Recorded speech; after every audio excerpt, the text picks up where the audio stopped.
I want to point out what we're seeing along the runway. That's as close as we're going to be able to see anything at this hour, is that faint red and blue first responder lights out there. He was greeted by dozens of supporters waiting on one side of the street, and there also was a big crowd of protesters right across from the facility. He got here right around 2:30 and stayed for just under an hour. What we do know for certain is that the FAA has put a temporary flight restriction in place that goes from 1 p.m. to 6:30 p.m. Wednesday afternoon. He said he wasn't sure exactly how those firefighters were able to make their way to the second floor. He said that they could have cut a hole in the wall or possibly gone through a window. But as we heard from Breckel, that is where 5 of those victims were found. Prosecutor Mark DeColbe said 11 people were indicted on sex crimes against children yesterday, 10 men and 1 juvenile. 2 others were indicted on sex crimes last week. Another thing that's unique about New Richmond when it comes to flooding is that it's not as simple as the water just rising up out of the Ohio where I'm standing. It actually starts in the areas where there's lower elevation a few blocks away and then makes its way back to this spot. The county attorney forwarded me an email sent out by the Gallatin County Superintendent to parents. That email included a list of recommendations to parents to help keep their kids safe. Residents here on McKee showed me security cam footage which showed a driver pull over on the other side of the street, get out, approach the boy, and fire multiple shots, leaving the boy crying in pain here on the sidewalk. The couple say they call their home 3 Arrows Farm, representing remembering the past, staying in the present, and looking towards the future. Boyle says that means La Rosa won't deliver to him or his neighbors. So I asked La Rosa's what caused this street to get closed off. I spoke to, along with security camera footage we've been showing you for the past day, shows that people were frantic as they ran outside of the venue behind me. For the first time, you can use this app to get around CVG. Raise phone vertically with the screen facing your chest. It could be an invaluable tool for people with visual or hearing impairments, folks who use wheelchairs, and those who speak different languages. The door's open, wires are hanging out, and residents here in Lebanon first pointed us towards this problem back at our Let's Talk event earlier this month. My whole family has died on me over drugs, and I ran around for a long time telling myself that I'm okay when I'm not. I met Brian Offil behind the doors of the Dearborn County Law Enforcement Center. You know, I've been battling with addiction for a long time in my life. Past the locks and the bunk bed in a special classroom led by director Tisha Lindsay. You're looking at multiple behaviors because addiction is a brain disease. Offil is working through his addiction recovery one day at a time through the Dearborn County Jail Chemical Addiction Program, or JCAP. This program saved my life. These facilitators and these women believed in me when I didn't believe in myself. Stephen Couch is also in the group. I was like, I'll never get help. You know what I mean? I don't need it. I don't need recovery. I don't need treatment.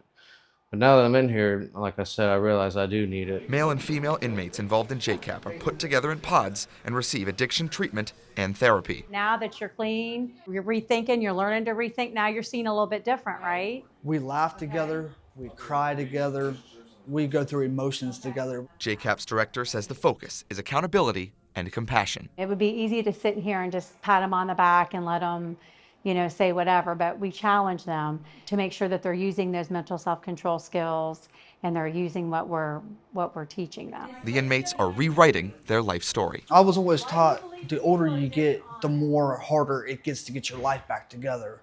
Like I said, I'm 32 and the only thing I have is a list of felonies. This program has taught me that this ain't the end. This is the beginning to a new chapter. Offel says he's ready for whatever happens outside this pod. I know that there's a chance I'm going to prison. I'm probably going to prison, but it's going to be okay. It's not the end of the world. I've never in my life been this happy, man. And it's a beautiful thing. How proud of yourself are you? I ain't been this proud of myself in a long time. I wish there was still people today that would be around to see me this way, but the people around me seen a change. In Lawrenceburg, Sam Harasimowicz, WCPO 9 News. Ronald Reagan said that liberty and freedom is only a generation away from extinction. The past has always been a part of Gary Knapp's present. I was the director of the Underground Railroad Research Project for the county, and so I was able to get involved with that.